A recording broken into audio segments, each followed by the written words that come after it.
Assalamualaikum warahmatullahi wabarakatuh. Selamat pagi Pak Arif dan teman-teman. Perkenalkan nama saya Timrati Saniati dengan NIM 202360285. Di sini saya akan menjelaskan analisis perumusan strategi perusahaan, dan perusahaan yang saya pilih ini adalah perusahaan Kopi Kenangan. Oke, masuk, ke profil perusahaan. Nah, di slide ini tuh saya akan menjelaskan profil singkat aja, dari Kopi Kenangan. Nah, Kopi Kenangan ini tuh didirikan, pada tahun 2017 oleh Edward Tirtanata dan James Pranoto. Nah, perusahaan ini tuh hadir untuk, mengisi celah pasar antara kopi premium yang harganya cukup mahal seperti Starbucks dan kopi instan yang, lebih murah. Jadi mereka itu menawarkan kopi berkualitas dengan harga yang tentunya lebih terjangkau. Nah, pada tahun 2021, Kopi Kenangan ini tuh berhasil menjadi unicorn FMB pertama di Asia Tenggara setelah mereka itu memperoleh pendanaan seri C dengan valuasi lebih dari 1 miliar USD. Nah, produk utama Kopi Kenangan itu bukan cuma kopi aja, tapi mereka tuh punya minuman non kopi juga kayak coklat, terus matcha, terus mereka juga punya teh, terus punya juga makanan ringan hingga aplikasi digital untuk pemesanan. Jadi konsumen tuh lebih mudah, dia tuh bisa menjadwalkan pemesanannya mau diambil jam berapa, jadi tinggal pick up aja, nggak usah menunggu terlalu lama di store. Nah, visi perusahaan Kopi Kenangan itu menjadikan consumer brand yang paling dicintai di Asia Tenggara, sedangkan misinya adalah menyebarkan kopi berkualitas dari Indonesia ke seluruh Asia. Nah, saat ini Kopi Kenangan tuh berada di bawah Kenangan Brands yang juga memiliki beberapa brand lain seperti Cigo, Cerita Roti, Kenangan Coffee, dan Kopi Kenangan Botol. Oke, selanjutnya analisis lingkungan eksternal menggunakan metode PESTEL. Nah, dari sisi politikal, regulasi halal dan dukungan pemerintah terhadap UMKM itu memberikan peluang bagi Kopi Kenangan untuk berkembang karena bisnis F&B ini tuh sangat bergantung pada kepercayaan konsumen. Sedangkan dari sisi ekonomik, meningkatnya jumlah kelas menengah di Indonesia itu membuat konsumsi kopi tuh semakin tinggi. Namun, inflasi juga menjadi tantangan. Tentunya karena, bisa meningkatkan harga bahan baku seperti kopi dan susu. Nah, pada aspek sosial, budaya ngopi saat ini tuh udah menjadi gaya hidup ya, terutama bagi generasi muda khususnya Gen Z. Jadi dikit-dikit mereka ngerjain tugas ke coffee shop, terus, ngerjain skripsi juga ke coffee shop, nongkrong ke coffee shop. Nah, jadi hal ini tuh, menciptakan permintaan yang besar terhadap, coffee shop, modern ya khususnya. Selanjutnya, pada aspek teknologikal, Kopi Kenangan itu memanfaatkan aplikasi digital serta bekerja sama dengan GoFood dan GrabFood sehingga memudahkan konsumen itu melakukan pemesanan. Nah, di aspek ini dia tuh punya juga aplikasi yang tadi udah saya mention. Jadi untuk konsumen yang mau melakukan pemesanan tuh tentunya lebih mudah.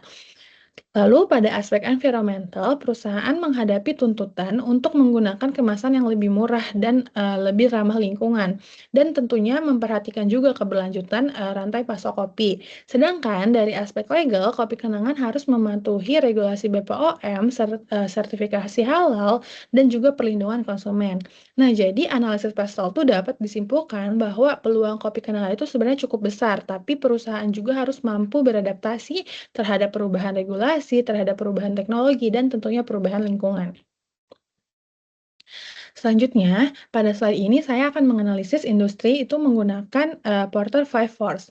Nah, pada yang pertama, ancaman pendatang baru itu tergolong tinggi karena modal membuka coffee shop itu tentunya relatif tidak terlalu besar, sehingga banyak brand baru bermunculan. Jadi buat orang yang baru mau membuka bisnis atau yang kayak penasaran kira-kira industri coffee itu gimana, jadi kayak relatif tidak terlalu sulit ya. Terus yang kedua, daya tawar pemasok itu berada pada tingkat yang sedang. Walaupun pemasok kopi itu cukup banyak di Indonesia, namun untuk biji kopi sendiri, untuk biji kopi premium tentunya pilihannya lebih terbatas. Yang ketiga, daya tawar pembeli cukup tinggi karena konsumen itu memiliki banyak alternatif seperti, kayak Starbucks, Fore Coffee, terus Tomorrow Coffee, dan coffee-coffee shop, lokal lainnya. Sekarang juga kan kayak udah lebih banyak ya coffee-coffee yang dijual kayak di gerobakan gitu, kayak yang konsepnya lebih grab and go itu menjadi, ancaman produk juga. Nah, yang keempat, Ancaman produk substitusi juga tuh tinggi karena konsumen dapat beralih ke minuman lain seperti teh, boba, ataupun kopi instan.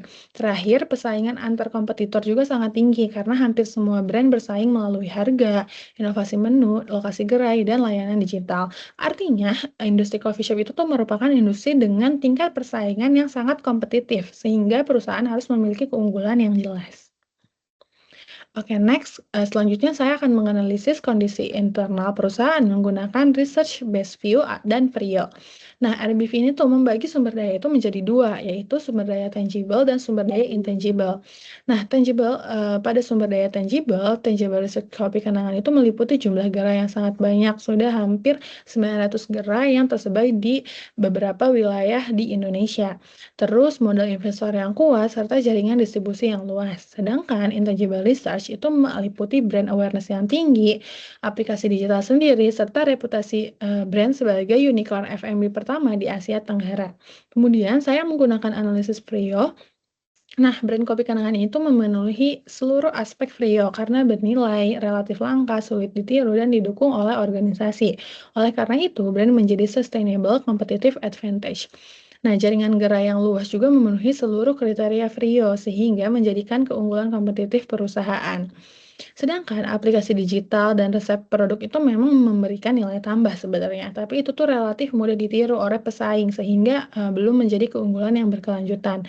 Dari analisis ini dapat disimpulkan bahwa kekuatan utama kopi kenangan itu bukan cuma ada di produknya aja, tapi juga brand dan jaringan bisnisnya. Selanjutnya, setelah menganalisis faktor internal dan faktor eksternal, saya menyusunnya ke dalam analisis SWOT. Nah, strength utama kopi kenangan adalah brand yang kuat, jaringan yang luas, aplikasi digital, dan harganya yang lebih terjangkau dibandingkan dengan coffee shop yang premium. Weaknessnya adalah kopi kenangan itu masih bergantung pada pasar Indonesia, walaupun sekarang kan dia udah punya outlet di wilayah Asia Tenggara lain ya, tapi pasar yang lebih besar dibandingkan dengan gerai-gerai yang ada di luar negeri itu tentunya masih lebih besar pasar Indonesia.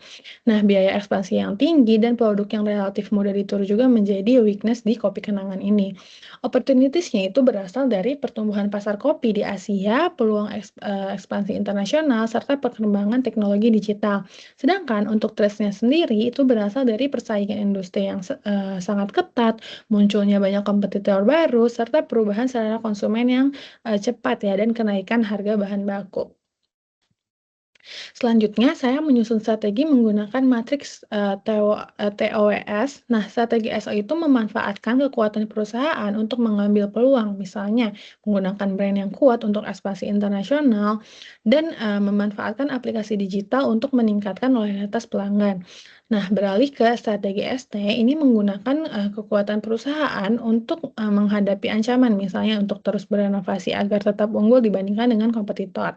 Selanjutnya, untuk strategi WO itu bertujuan mengurangi kelemahan dengan memanfaatkan peluang seperti melakukan diversifikasi produk non-kopi dan memperluas pasar ke pasar internasional.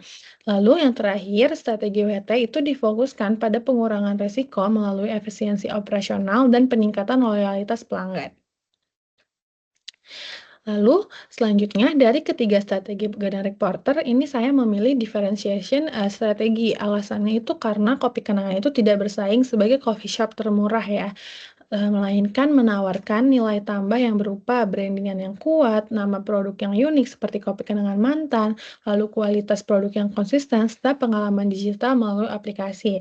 Dengan strategi diferensiasi ini, perusahaan dapat meningkatkan loyalitas pelanggan dan mengurangi ketergantungan pada persaingan harga. Oke, selanjutnya untuk mendukung strategi diferensiasi, saya memberikan beberapa rekomendasi strategi fungsional. Pada fungsi yang pertama, yaitu fungsi pemasaran, perusahaan itu bisa menerapkan promosi yang dipersonalisasi melalui aplikasi. Lalu kedua, ada fungsi operasi, itu perlu menjaga standar kualitas di seluruh gerai agar pengalaman pelanggan tetap konsisten. Ketiga, fungsi SDM, perusahaan perlu meningkatkan pelatihan bagi barista dan customer service. Yang keempat, pada fungsi keuangan, fokus diarahkan pada peningkatan profitabilitas di setiap outlet. Dan yang terakhir, pada fungsi teknologi informasi, perusahaan dapat mengembangkan loyalitas program berbasis data analitik. Oke, strategi tersebut kemudian diimplementasikan secara bertahap, bisa dalam jangka pendek, jangka menengah, dan jangka panjang. Nah, untuk jangka pendeknya sendiri, perusahaan perusahaan itu fokus untuk memperkuat aplikasi loyalitas pelanggan, sehingga pelanggan tuh berulang melakukan pembelian. Nah, untuk jangka menengah, perusahaan bisa memperluas gerai ke kota-kota baru yang belum ada. Di Jakarta pun, di Kepulauan Seribu tuh belum ada nih outlet kopi kenangan. Nah, mungkin kopi kenangan bisa memperluas gerai ke kota-kota tersebut. Nah, yang terakhir dalam jangka panjang, perusahaan itu melakukan ekspansi, ke pasar Asia Tenggara. Walaupun sekarang udah dimulai, mungkin untuk long term-nya bisa, ke, negara-negara lain yang ada di wilayah Asia Tenggara. Oke, selanjutnya sebagai kesimpulan, kopi kenangan ini tuh memiliki keunggulan utama berupa brand yang kuat, dukungan teknologi digital, dan jaringan gerai yang luas. Namun perusahaan juga menghadapi persaingan yang sangat tinggi sehingga perlu terus melakukan inovasi. Nah, berdasarkan seluruh analisis strategi yang paling sesuai adalah strategi differentiation strategi, yaitu membangun keunggulan melalui inovasi produk, pengalaman pelanggan, dan pemanfaatkan teknologi digital. Serta dengan strategi tersebut diharapkan loyalitas pelanggan itu, bisa meningkat, pangsa pasar juga bisa bertambah, dan posisi Kopi Kenangan sebagai pemimpin coffee chain, lokal itu semakin kuat. Baik, sekian presentasi dari saya, kurang lebihnya mohon maaf. Selamat pagi, terima kasih.